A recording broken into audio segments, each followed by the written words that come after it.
Olá, eu sou a Marina Pinho e sejam muito bem-vindos a um episódio muito especial do De Candidato a Contrato. Hoje estamos a celebrar um marco importante, os 10 anos da Delland, a empresa que tornou este podcast possível. E nada melhor do que assinalar esta data com uma viagem aos 10 momentos mais marcantes do nosso programa. Ao longo dos anos, trouxemos histórias, partilhamos dicas valiosas e aprendemos com convidados incríveis que iremos agora recordar.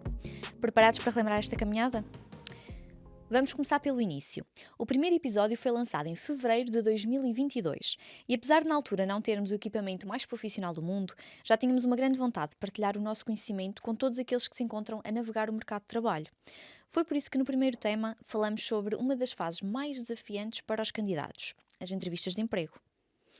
Vamos agora recordar um excerto das dicas que a nossa Business Manager, a Ana Luísa, partilhou sobre este tema. Antes da entrevista, é muito importante que faças um levantamento da empresa para a qual estás em processo de recrutamento. Mostra aqui o interesse da tua parte, o conhecimento sobre a área de atuação da mesma. Podes também adotar uma postura adequada ao tipo de empresa a que vais fazer a entrevista. E se for uma entrevista mais técnica, se não souberes responder a algum conceito mais técnico, mais teórico até sobre algum aspecto aqui de software, não tem problema. Não és obrigado a responder a tudo. Podes até referir que sobre esse tema não estás tão à vontade. O mais importante é que isso não influencie o resto desta conversa com a empresa e podes ir também questionando, tirando dúvidas sobre esses pontos mais detalhados a nível técnico. Avançamos agora para setembro de 2022, para o nosso 8º episódio, onde trouxemos o primeiro convidado e introduzimos os nossos especiais de entrevista. Aqui conversamos com o Bruno Silva, que nos explicou exatamente o que faz um Java Developer, quais as melhores ferramentas para um programador e ainda partilhou algumas das suas experiências enquanto candidato. Vamos rever alguns momentos desta entrevista. Essencialmente no dia-a-dia ele faz desenvolvimento de software, utilizando a linguagem Java. Essencialmente o que é fazer, portanto, nós temos uma aplicação, um programa, um sistema e nós essencialmente através de Java nós alteramos o comportamento do sistema, alteramos corrigindo bugs, os ditos bugs, implementamos uma nova feature, corrigimos problemas, essencialmente melhoramos o código também, tem tarefas de refactoring, isto tudo desenvolvimento então de um software. Algumas das ferramentas que são importantes é, por exemplo, Kafka. Também, por exemplo, Ansible, também é uma ferramenta muito, neste projeto, também diria importante. O resto de coisas normais, mexer num terminal, coisas Linux também, diria que são assim, bases de dados também. Vai um bocadinho até ao encontro da minha próxima questão, que era aqui quais é que são para ti, quais é que são as ferramentas e frameworks que achas que as pessoas devem apostar também para conseguirem continuar a evoluir na área de desenvolvimento de back-end, aqui com um especial foco em Java. De modo geral, devem ter noções, algumas noções de bases de dados, quer SQL, principalmente SQL, mas também não SQL. Acho que também devem ter algumas noções de bases de dados no SQL. Podes explicar um bocadinho a diferença entre as SQL e não SQL? Sim, SQL, normalmente bases de dados relacionais, têm uma estrutura mais ou menos organizada e fixa nos dados que são armazenados. Uma estrutura que é modelada. E portanto, quando nós inserimos dados, os dados têm que vir nessa estrutura. Base de dados no SQL não quer dizer não SQL, quer dizer not only SQL, quer dizer que não é só o SQL. Há outras formas de guardar os dados que não são tão rígidas, digamos, na estrutura em que nós as guardamos. Por exemplo, há bases de dados muitas bases de dados no SQL não nos obrigam a ter uma estrutura predefinida. Podemos alterar um bocadinho a estrutura. Essas bases de dados também têm outras diferenças, nomeadamente costumam estar mais available do que bases de dados não SQL, que são um bocado mais pesadas. Estudar, porque há muitos conceitos que nós aprendemos que são básicos, podem estar esquecidos e é normal, nem sempre usamos os conceitos todos que aprendemos ao longo do ano, ao longo da licenciatura e de mestrado. Portanto, relembrar, praticar, fazer alguns problemas típicos de entrevista. Há muitas ferramentas na internet para isso. Segundo, diria ir com calma e ir com uma ideia de que não é por nós errarmos uma, duas, três, ok, também errar todas, também se calhar não, mas não é preciso acertarmos todas as questões, eles só querem ver quanto é que nós vamos, qual é o nosso grau de conhecimento, essencialmente é isso. Portanto, não faz mal errarmos uma ou duas, porque às vezes erramos e começamos a ficar estressados, portanto, evitar isso acho que não há necessidade. Vamos errar uma, duas, três, não há problema. É continuar. Portanto, dirias que é também uma questão de mindset, não é? Ir com o mindset certo. Mindset, sim. Não ir com o mindset de que tenho que acertar todas as perguntas ou perco. Não. Uma terceira, para finalizar também, a terceira coisa que eu acho que devem fazer é...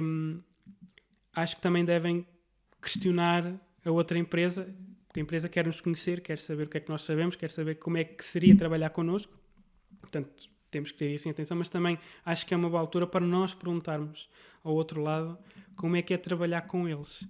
Ainda durante o primeiro ano deste podcast, tivemos a oportunidade de falar com o Hugo Leal, que não só mudou de país, tendo vindo para Portugal do Brasil, como também de profissão, depois de uma longa carreira noutra área.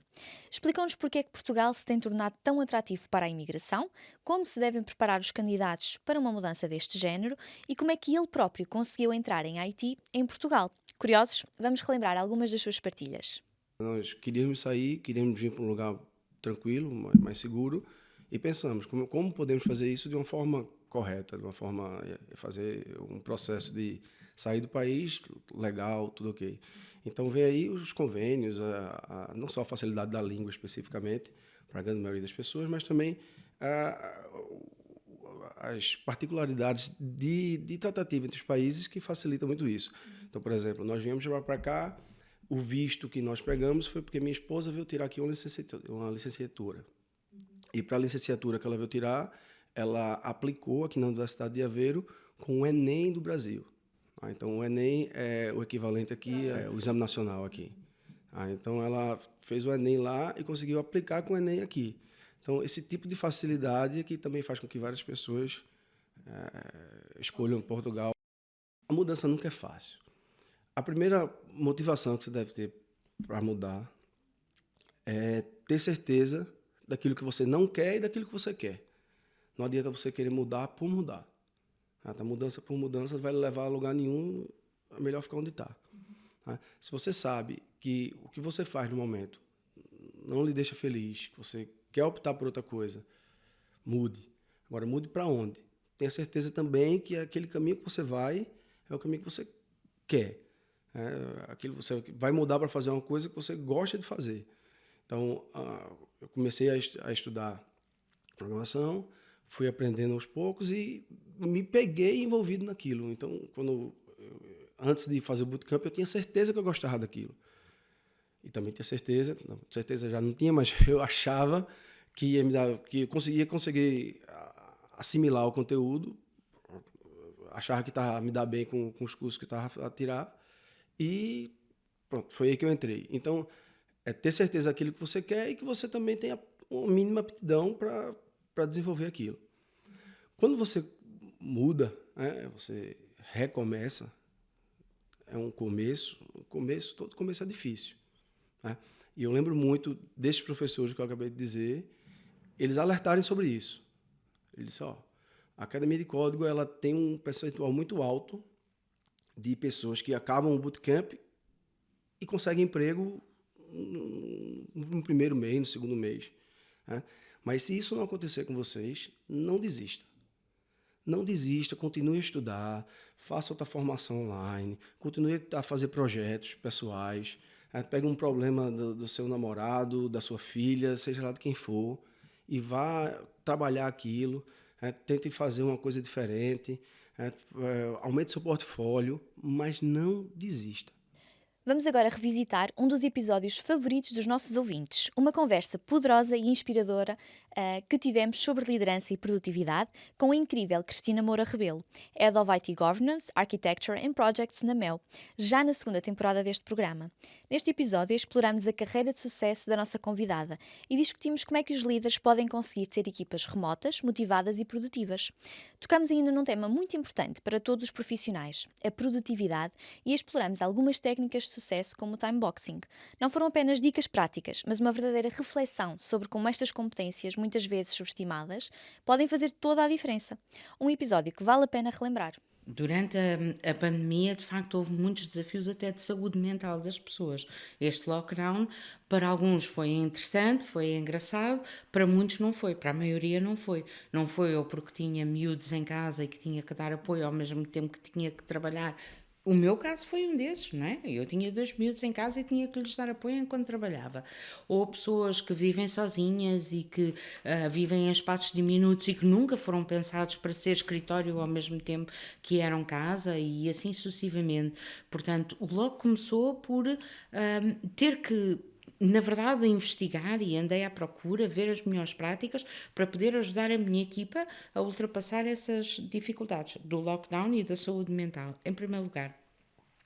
Em segundo lugar, também posso dizer que, como nós já tínhamos a equipa deslocalizada, quando de um dia para o outro foi preciso dizer vai toda a gente para casa e vamos todos usar, no nosso caso é Teams, ou vamos usar outra coisa qualquer para nos comunicarmos, para nós era perfeitamente normal, porque já fazíamos isso há imenso tempo, precisamente pelas equipas deslocalizadas. Nós estamos deslocalizados, mas o nosso horário de trabalho é o de Portugal. Portanto, estamos todos no mesmo horário. Quando assim não é, ainda é mais difícil.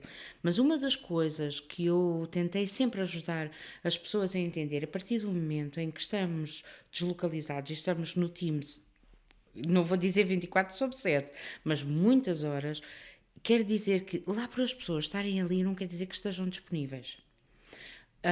E, portanto, uma coisa que nós fazemos muito naturalmente no escritório, e eu sempre advoguei, não mandes mails, não ligues às pessoas. Se tens alguma coisa para tratar com o colega, levanta-te, se estivermos colocalizados, não é?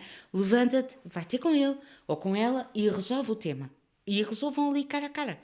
E depois no fim podem mandar um e-mail para toda a gente, para ficar registado, está claro, mas não andam a trocar galhardetes, não é? Por e-mail, eu já mandei um e-mail, está resolvido, nada disso, não se pode fazer isso.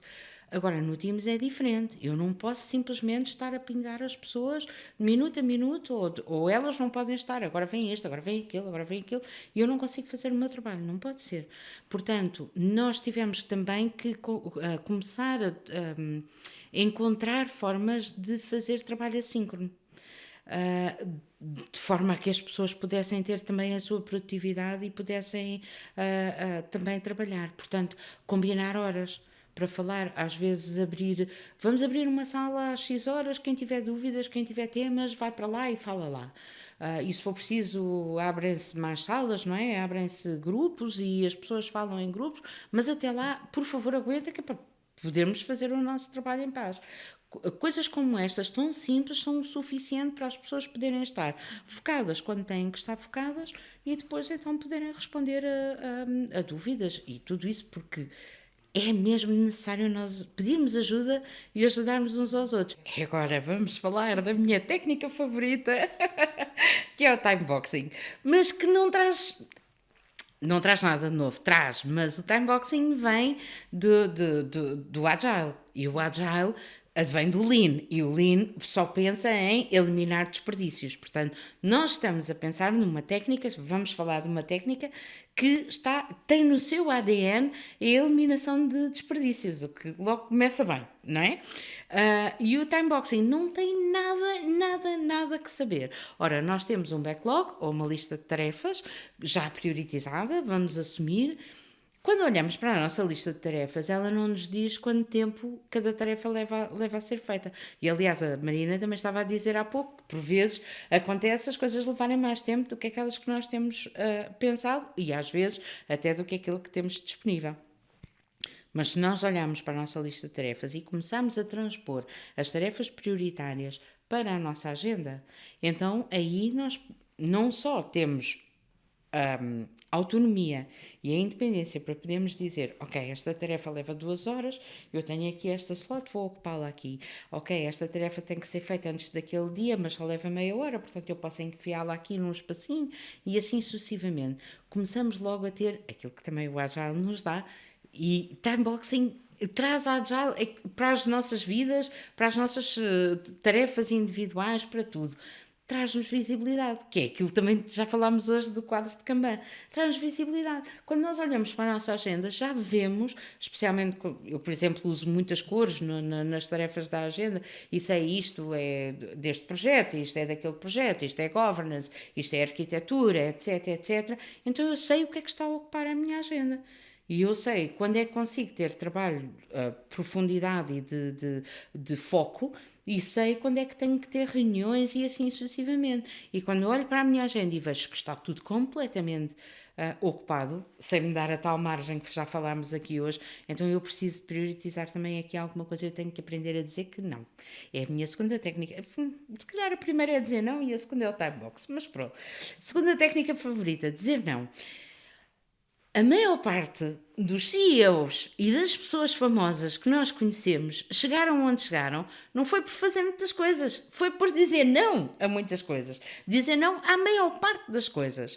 Portanto, nós também temos que aprender a fazer isso. Nós também temos que aprender a dizer que não. E aí entra também aquilo que estávamos a falar há bocadinho, que é o propósito.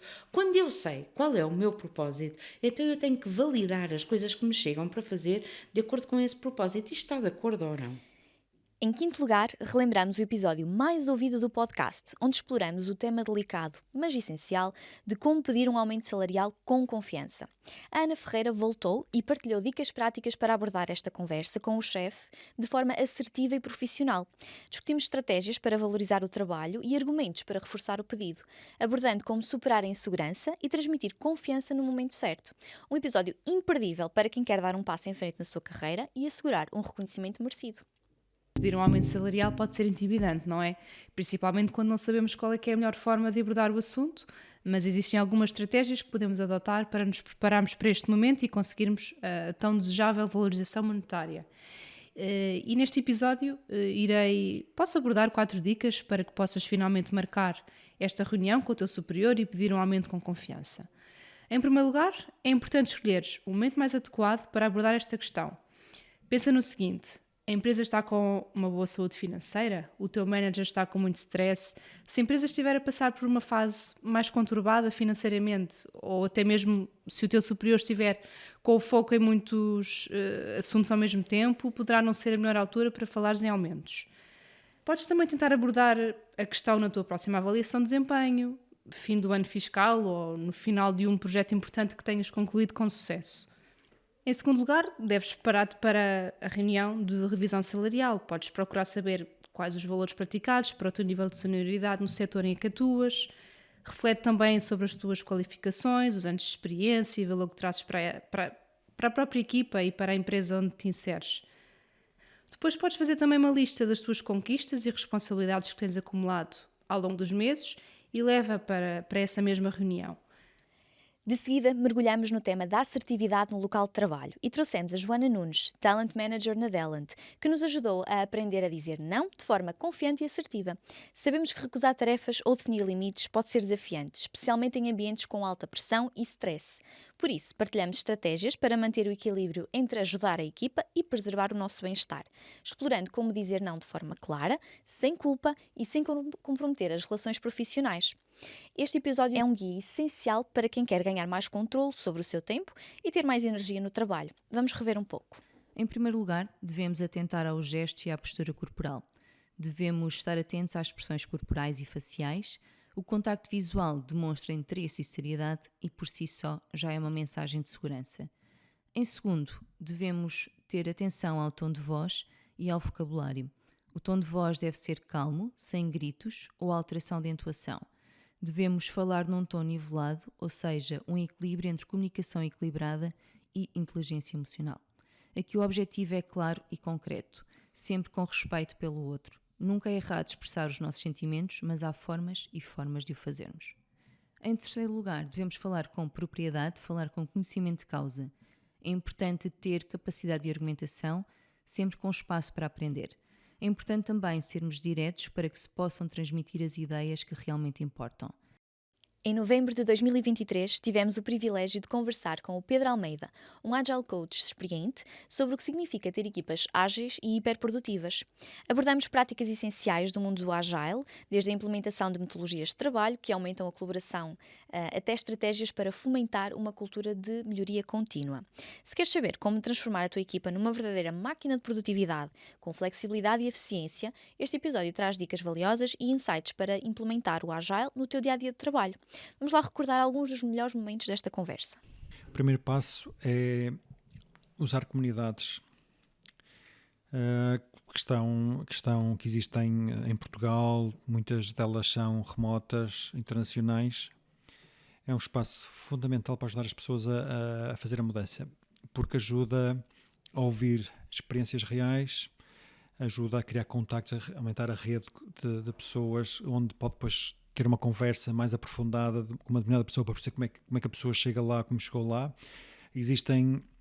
Por outro lado, existem algumas empresas que dão liberdade a criar, a fazer estas mudanças de carreira, tipo alguém que queira investir ou que queira ser agora um Agile Coach, eles preparam tudo, criam aqui um programa de mudança. E num instante chegamos ao início da 4ª temporada, com o episódio 25 e um convidado muito especial, o Carlos Dias, CEO da Dellant, onde mergulhamos na realidade de gerir uma empresa em Portugal e nos desafios que o futuro do mercado de trabalho pode trazer. Conversamos sobre a fundação da Dellant, os principais desafios dos gestores em Portugal e o que fazer para fixar os jovens no país. Discutimos ainda as tendências que poderão impactar o mercado de trabalho, desde a transformação digital, à adoção da inteligência artificial e mesmo a semana de 4 dias. Foi uma reflexão profunda e honesta sobre os desafios e as oportunidades que o futuro reserva para quem gera equipas e empresas. Como eu disse há pouco, nunca esteve nos meus planos. Eu sei que há muitas pessoas que fazem quase um plano de carreira, fazer isto, fazer... Não, portanto, eu estava satisfeito com o que estava a fazer, estava satisfeito, gostava, estava bem, mas perante aquele desafio e depois também perante ter aquela idade, eu pensei, não, se calhar está na hora também de tomar uma decisão de que carreira é que eu vou seguir, que caminho é que vou seguir. Vou continuar na área mais técnica ou vou seguir uma área mais de gestão? Pronto, embora tenha criado a empresa durante talvez 10 anos, continuei na mesma área técnica, não é? Mas tive que aprender um conjunto de conceitos que realmente não sabia, não é? De gerir uma empresa, toda a questão da contabilidade, de fazer uma fatura, de como abrir uma empresa. Portanto, na altura éramos 4 sócios, portanto não tínhamos colaboradores, mas passado algum tempo surgiu essa necessidade, portanto publicar um anúncio, como procurar, como fazer uma entrevista. Por exemplo, eu lembro-me, até título de curiosidade, a primeira entrevista que eu fiz a um candidato, eu acho que eu estava mais nervoso que o candidato. Lembro que estava assim um bocado a tremer, porque era a primeira entrevista que eu estava a fazer a alguém. Eu acredito que esta questão dos 4 dias de trabalho vai ser uma realidade, não sei para quando especificamente, mas vai ser uma realidade, não é? Porque nós hoje em dia são as 40 horas, mas há cerca de uns, já não sei quantos anos atrás, eram 45, eram mais horas. Portanto, isto é uma evolução normal. O conceito que está por trás dos 4 dias de trabalho é realmente as empresas conseguirem produzir o mesmo, com o mesmo custo, com menos horas de trabalho. O que é que isto vai levar? A que primeiro a empresa tenha que desenvolver mecanismos para automatizar cada vez mais processos, para também tomar decisões no sentido de determinadas áreas da empresa, serviços, produtos, que se calhar são menos rentáveis, tem que deixar de apostar neles, portanto, que é para se focarem cada vez mais no seu core. Isto também pode levar que outras empresas peguem nesses produtos, nesses serviços, nessas ideias e até passem a desenvolver isto, e pode também criar aqui outras áreas. Mas acho que vai levar a uma maior especialização e foco das empresas.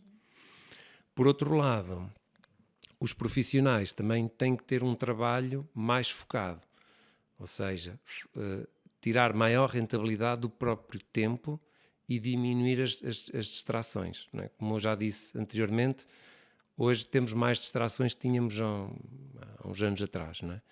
Então, qualquer profissional tem que estar mais focado para conseguir fazer o mesmo em menos tempo.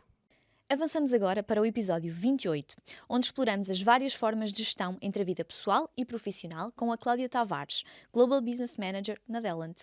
Este episódio foi gravado neste novo estúdio e marca a nossa estreia em vídeo, proporcionando uma experiência ainda mais imersiva. Numa conversa aberta, refletimos sobre os diferentes métodos para gerir as exigências do trabalho e da vida pessoal. Será melhor estabelecer fronteiras claras ou integrar as duas áreas? Para além desta reflexão, partilhamos ainda algumas dicas essenciais para lidar com situações de burnout no trabalho. É um episódio que te vai ajudar a rever as tuas prioridades e descobrir o que funciona melhor para ti.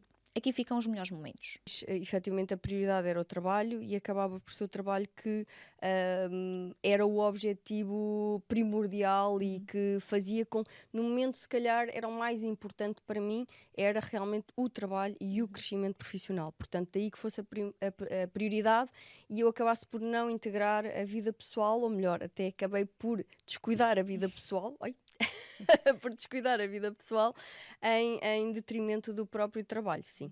Eu acho que é muito complicado as pessoas, ao estarem num estado de burnout, conseguirem expressar para quem é ou quem está mais próximo que realmente se sentem nessa situação e acabam, felizmente também, por procurar ajuda, que foi o caso dessa amiga, e conseguir sair dessa situação. Pronto. Sei que a forma que ela conseguiu foi realmente em colocar limites no horário de trabalho e encontrar atividades fora do horário de trabalho para, lá está, sentir o mindfulness, não é? Sentir que realmente não estava a pensar no trabalho, entrar em looping com os problemas e tudo mais, mas eu acabei por não conseguir ajudar porque só soube mais tarde. Pronto. Mas eu acho que mesmo que tu tenhas conhecimento de alguém que esteja em burnout, na realidade, Marina, eu creio que nós não conseguimos fazer nada a não ser ajudar a nível de tarefas, se realmente as tarefas da pessoa forem semelhantes às nossas ou de alguma maneira nós conseguimos ajudar. Porque nesse momento a pessoa já está em tal estado com uma autoestima tão baixa que não é fácil de chegar à pessoa. Tem de ser mesmo com outro tipo de ajuda e ela própria a querer ajudar-se. Terminamos a revisitar o episódio 31, onde convidamos a Joana Silva, diretora de Quality Assurance na Broad Voice, onde discutimos o potencial da área como uma opção viável para quem deseja mudar de carreira e ingressar no mundo da tecnologia. Exploramos as competências fundamentais que um profissional de QA precisa, o que deve conter o CV para ser atrativo e quais são os maiores desafios da liderança no feminino. Este episódio oferece uma perspectiva prática e inspiradora para quem está a considerar dar um novo rumo à sua vida profissional. Um bom CV ajuda muito. Eu acho que o CV é a tua porta de entrada. Ou seja, a pessoa ainda não te conheceu, não falou contigo, e tu até podes ser uma pessoa excelente, com skills excelentes, mas o teu CV é a tua porta de entrada. Eu, antes de falar contigo, eu vou ver o teu CV. Se o teu CV não for chamativo, para mim, então já me perdeste. E o que é que o CV tem que ter para ser bom para ti? Olha, tem que claramente mostrar o teu percurso, mesmo que estejas numa reconversão de carreira, ok? E não tenhas experiência nenhuma na área, mas, ok, eu não tenho, quero mudar, este é o meu background. Eu já fiz isto, eu já trabalhei neste projeto, não interessa se o projeto não tem nada a ver, mas tem que ter claramente o teu percurso, ok? Porque muitas das vezes eu acho que ocultamos coisas e faz vergonha, sentido. Não é? O sim, receio. sim. E até, não estou a dizer que é errado, mas é importante, eu acho que para mim é importante. É importante também, eu gosto pelo menos de ver CVs que têm uma introdução, ok? Ou seja, em que a pessoa fala um bocadinho de si, da sua biografia e da sua motivação para aquela candidatura. Depois, o aspecto gráfico, honestamente, também faz alguma diferença. Não gosto de ler texto corrido e já não gosto de CVs Europass. E se calhar até civismo, porque depois quem está a fazer o CV também tem que pensar que quem está do lado de lá não é só aquele CV que vai ver vários. Vai haver vários, e sim. E tem que ser diferenciador. E depois, ter uma secção onde fala um bocadinho das skills, ou seja, estas são as skills que eu tenho em maior destaque e as que tenho em menor destaque, para além das línguas que eu falo ou da experiência que eu tenho. E também, no caso de haver uma reconversão de carreira, acho que também é bastante interessante enumerar os cursos, se foi feito algum na área.